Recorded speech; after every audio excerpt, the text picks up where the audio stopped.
Welcome to the Shooting the Bull podcast for the Worcester Bulls of the American Premier Hockey League. It's our second episode. I'm Keith Kokinda, play-by-play announcer on the Bulls YouTube channel. Just look up Worcester Bulls Hockey on YouTube to find our live games as well as archived replays. Worcester Bulls Hockey is also our handle on Instagram to follow us there. Two guests on our show today, Jack Hudec, the goaltender, and one of our defensemen, Matt Omiecinski. Jack and Matt, welcome. Jack, I'll start with you because I'm a former soccer goalkeeper, so actually I have to go to you first. This being a new team, of course, any new hockey team, the goaltender is going to be under a lot of pressure because you're normally not going to get a lot of offense. You certainly faced a lot of pucks in the first game in Toledo and played very, very well. I personally thought you deserved the third star of the game for that performance. You kept the team right in it. The only time the Bulls trailed was that last 4.5 minutes after they got that go-ahead goal, which was a little bit questionable on the decision not to blow the whistle when it looked like, at least where I was sitting, you had that puck covered. But for you as a goalie, playing with a new team, what's the biggest challenge that you face? Yeah, just I want to say first of all, thank you for the positive feedback and all that. I appreciate that. But yeah, for a new team, it's just literally about getting situated with the guys. Like I came in pretty late because I was in Indiana for a little bit to start the year, so I only was maybe at one practice before that, and then I came into a practice the week before the game. So I've only been at two practices, so it's just being with the guys, building that chemistry, like being able to talk to like especially the defensemen when the like just to be able to communicate with them and like what I see, what I want, like if I like play the puck behind the net or something like that, or if I see something like I'll let them know. And so it's just about like building that chemistry and that like and being adaptable with everything and just being able to talk to the guys and build something that I haven't seen in a little bit since I haven't been there quite as long as all these other guys. You mentioned going to Indiana. You were coaching there briefly. What does that do for you as far as helping you with that adaptation you're talking about, especially with your defensemen? Yeah, like I've seen a lot with coaching and like especially over the last 3-4 years that I've been in the pro ranks as well. Like you see a lot of stuff, so like I'm able to like help learn or help teach the younger guys coming in, they're like what to do, like just to be able to talk to them, like because like I see stuff a lot differently than other guys, so it's like just having that communication with everyone and just making sure that we're all on the same path too. Yeah, and you mentioned having 4 years of experience. How helpful is that coming into a new team? Yeah, it's very, very useful experience because I've seen it all, it seems like, since for the last 4 years. So I'm just and like the pressure doesn't get to me anymore. Like when I first got into the pro ranks, like obviously like the pressure's there and everything. But like now like there's I don't have any pressure. I go out, do my job, and I know that at the end of the day I just want to give the boys a chance to win. So that's my goal every game is just to give them a chance to win and hopefully get some wins here. In terms of an ideal situation, when you talk about communicating with the defenseman and kind of evaluating them, what are you looking for from the blue liners in terms of helping you play better? Yeah, just probably by like boxing guys out in front of the net because I'm a smaller goalie at like 5'11", so not really that small, but like there's still big bodies in front of the net. So just a defense clears out the bodies a little bit, and then just like if there's a threat backdoor, like make sure they're aware of that, make sure they're aware of like all the other players around the zone. Yeah, and you talked about size, and obviously the size of goaltenders has gone up dramatically. You look at the NHL, average goaltender 6'3" now. At 5'11", is there any sort of adaptation you have to make because you're not as big as some other lower level professional goaltenders, or is it just, hey, I don't, like Darren Pang once said, I like to stop the puck, I don't have to beat it up. Yeah, it's literally just about fill in as much of the net as possible. Like I try to be as aggressive as I can while also knowing my strengths and what I can get to if like there's a play back door. So it's just seeing those different plays that play out. But like I know I'm confident in what I can do at my size, and it really just helps me in with my game, and I know I can stop the puck at the end of the day. One thing that's been prevalent basically for basically the past 30 years with the evidence of people like Martin Brodeur, the Hall of Famer with the New Jersey Devils, is the puck handling aspect. How difficult is that for a goaltender to learn that, even though it's been so prevalent, as I said, for so long? Yeah, it's definitely some time to get used to, but I've been doing it the last 7, 8 years, so it's definitely gotten pretty much second nature. But I think that's one of the most important things a goalie, especially an undersized goalie and a goalie looking to get noticed more, is having the puck handling playing ability. Because if you can do that, you help your defenseman out, and you're able to break out of the zone easier and spend less time in your defensive zone. And what have been the best aspects of the defense core that you've seen with the Bulls so far? They do a really good job of just like spacing guys out, and I really didn't have to face any traffic in front of the net.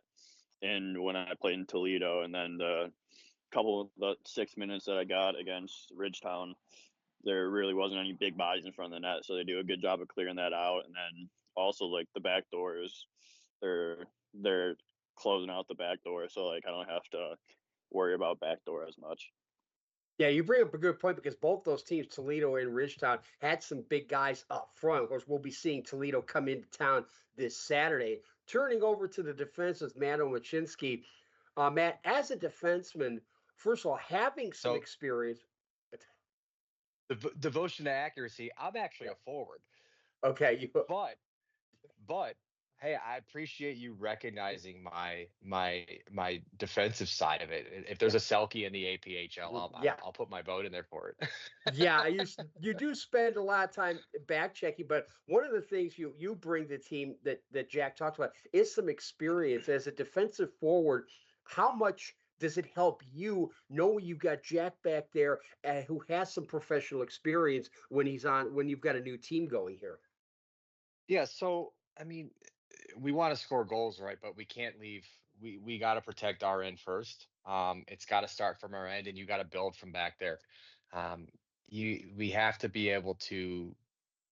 We can't leave him out to dry. No matter, and it's not just Jack; it's whoever our goalie is in there.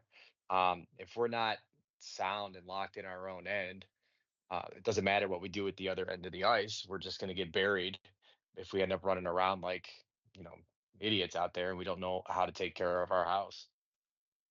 Yeah, one of the things Jack mentioned about the size of some of the guys. Again, there's some size on that Ridgetown team. There's certainly some size on that Toledo team. What's going to be a big key for you defensively regarding Toledo? As Jack said, they did a great job of clearing out the space and giving him some good looks. As I recall, they had some good chances, but I don't recall too many times, as he said, where he was facing screens, a lot of traffic in front. What's the key for you as a defensive forward into helping out with that? So, being a winger primarily, I'm not too low in the zone. So where I'm going to I'll try to pressure point shots there. Um, just basic things, right? Sticks in passing lanes, force everything to the outside. And I'll eat shots out there all day. I have no problem blocking shots and try to get out there and help a little bit. Um, and I'm typically kind of an undersized guy too, height wise. But I'm 5'10", but I weigh around 200 pounds. Um, and I've learned to kind of play like that way my whole life, play a little bit bigger than I am, at least in what I appear to be. But yeah, just pressure and shots from the outside. Because a lot of things can happen when a puck gets shot from your blue line. There's a lot of bodies, a lot of sticks that can hit. So if I could at least get out there and pressure points to alleviate a little bit of pressure on our D down low, setters down low, and our goaltenders, that's kind of where my head's at there. In terms of your experience, you've got guy like you has a little bit more experience, maybe than some of the players on the team. Do you see that as being something where you kind of take a little bit of a leadership role, especially in this league, because you played last year with Toledo along with Zach Steele, so you've got a little bit more familiarity. How much of a role do you take in terms of leadership and helping to educate the other guys into what, as far as what to expect? So I'm not a big, like, go out of the way to really make a big speech or whatever, talk in the room. But if I see things, or if it's kind of in that moment, pull an example, be like, hey guys, this is what is you're going to see in this league. This is what you'll see from this team. Um, and then maybe it's not even just from a specific team. It's just from, guys that maybe haven't had a ton of experience at higher level hockey. Um, and there's different tendencies that come there too, that you can just be like, hey, uh, you're going to see pressure from this way, or this guy might be looking to make this, for example, like he's going to try to make this pass to this guy this way that they may not even be thinking about it. It's just using, kind of drawing on past experiences, even from last year, from a physicality standpoint of this league, right? You got kids on our team, and I say kids lightly, but they're adults, but still, you have guys that are 20 years old, and they're skating against guys like me, older too. I'm not going to disclose that. You guys can do the math.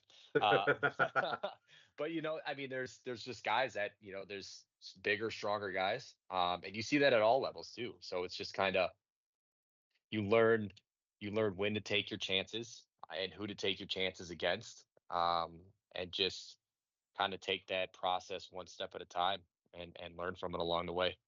Yeah, just for the record, I am a couple of years older than both of you. I can do the math on that. In terms of team chemistry, you're talking about there about having some older guys and some younger guys, just getting out of college or whatever level they were playing at. What's the team chemistry been like, especially now that you've played a couple of games? So the vibes were high from the start, right? And and I love the guys last year that I played with in Toledo. I saw them in Toledo. But just a different group, but um, and no problems there. I got to see him when we were there a couple weekends ago. It was cool seeing everyone. It was fun playing against everyone. But I mean, I think just from the excitement around this team from the first day at camp, was way up there. And you have these younger guys coming in. It's a good mix, right? I mean, and we're still learning each other's tendencies, especially with line combinations and stuff like that, but everyone's got a good attitude. um there's no uh weird clicks or anything you see like that. It's all good vibes all the time right now, which is good. Like, you throw 25 new people together, especially when they're older and they're kind of set in their ways. You never know what you're going to get in there, but early on, it's good. I mean, we're kind of just set up pretty well for success here on out. This is the Worcester Bulls hockey podcast, Shooting the Bull, here on Spotify. And again, our games are live on YouTube as well. Just look up Worcester Bulls hockey. Same thing with our Instagram handle at Worcester Bulls hockey. Use the hashtag Bulltown Hockey when commenting. Jack, back to you in the chemistry department that Matt was talking about. What are you seeing from back there? Because obviously your perspective is a lot different than what Matt sees. But how do you see the chemistry in terms of what you're seeing in front? You talked a little bit about that earlier, but how happy are you with what you see as far as the development of the team in this short period of time? Yeah, just like Maddie said, like the chemistry right from the start, right from my first practice has always been high. The boys were super welcoming for me and like everyone that came in.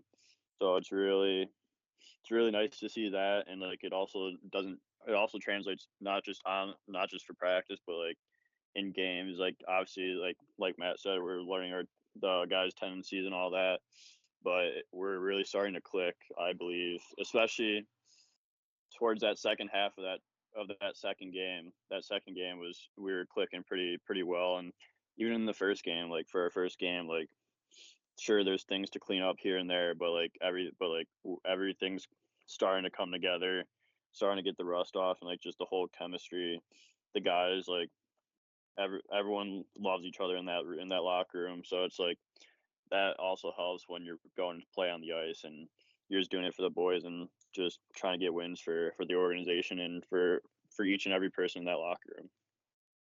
And back to you, Matt. As I mentioned, Toledo coming into town Saturday, second meeting of the season between these two teams. As you mentioned, you've got some familiarity with them. What are you looking to do, hopefully a little bit differently, that can get you that first win? Score more goals than the other team, right? Yeah, that helps a little bit. Yes. Yeah. I mean, everyone, it's, hockey's a team thing, right? I could, but if we're gonna, myself, like I need to uh take a little extra time that almost isn't there to make a better decision with it. And try to set up the guys on the ice around me to be a little bit more successful. I think overall, what we need to do, we just got to stay. And we did a pretty good job. We've done a pretty good job of it throughout these first few games. Um, so with this small sample size, we stay pretty consistent. Like if we go down 1, 2 goals, whatever it is, there's not really head hanging on the bench. Guys aren't getting hard on each other. Um, and if they are, it's more constructive criticism than anything. Hey, next time try this or this. So I think if we got a lot of skill. I mean, we have a lot of skill. We have a lot of speed, a lot of young guys that know what to do with the puck. Um, it's just a matter of getting the repetitions and you know capitalizing on scoring chances and doing that in itself, taking more chances. Right? We need to get more shots. It's it sounds cliche, like shoot more, but yeah, I mean we try too early on to find that perfect play, that perfect pass. Um, when we it's not we're preventing ourselves from getting in those chances, and we just kind of gotta, you know, uh, let loose a little bit. We started, last night we had a good practice where Coach Tim, he said he pulled one from like the longest yard playbook, right? So we just kind of did just go back to playing a game, like because we're all kids still. I mean, older kids, younger kids, but we're still all kids. It's a game. So play the game, find yourselves again, and we do a good job of that. We're young. We got a identity we're kind of building, and it's pretty good right now. So I think if we just kind of stay consistent and know who we are and know what we're kind of capable of, we're going to be all right. And one last thing I ask both of you about first, Matt. The atmosphere at the first home game, a lot of excitement there. I felt the crowd was really into it. It was a terrific crowd. How big a boost is that for you guys? I mean, it's unreal, honestly. Like, um, there's it's you don't know what to expect. I mean, especially in this league, it's a young league. It's not a well-known league. There's a ton of leagues out there, right? And to see that kind of response, especially that first preseason game, was bananas. Like the fact that 600-700 people, whatever it was, came out on a Saturday or whatever to watch us play hockey is kind of crazy to me. It's something that hasn't happened like that in a long time. But it's huge, like to see that kind of support, especially for a new team, because they're essentially, sight unseen. Um, and to have that continued support, through the ebbs and flow of this season, it's a big deal. It's a big deal. Just like coming out of that room for warmups, and you kind of see the people coming in, the people that are already there. It's big. It makes you kind of find a little extra gear out there. And as for you, Jack, obviously has to be a big boost for you as a goaltender as well, especially uh, you fell behind, but you really see you Matt. You talked about you didn't see much of a player drop off in terms of attitude. You didn't see that much from the crowd either, Jack. I know you were playing in that game, but how much do you think that helped knowing the crowd was still with you, even though you were down 2 or 3 goals? Yeah, that's huge, especially like when you do find yourself down and you don't want the building to be quiet. Like you want the atmosphere to still be up and just to be able to have that throughout literally throughout the whole entire game. Like it was pretty special. And honestly, it's been a cool experience just to see that whole atmosphere, like the support around the Bulls and everything like that. And like even even when you're down, they're still loud. They're still staying in their seats or still like jamming out to the music, because who doesn't love jamming out to the music? I do for sure. But just like everything like that, like it makes it really such a unique and a cool atmosphere, especially in this league. With what Matt said, like it's a newer league, so it's obviously it's growing every single year. So it's good to see the fan support from everyone, and just see it, and hopefully they keep coming back and keep supporting the boys, because we love it.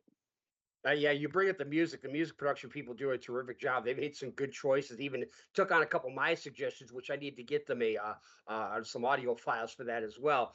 But again, this is Shooting the Bull, official Worcester Bulls podcast of the American Premier Hockey League. Again, Bulls taking on Toledo Mobsters Saturday night, November 1st, 7 p.m. face-off at the Alice Noble Ice Arena. For those of you outside of Wayne County who can't make it, we'll have the game live on our YouTube channel at Worcester Bulls Hockey. You'll be able to post live comments there.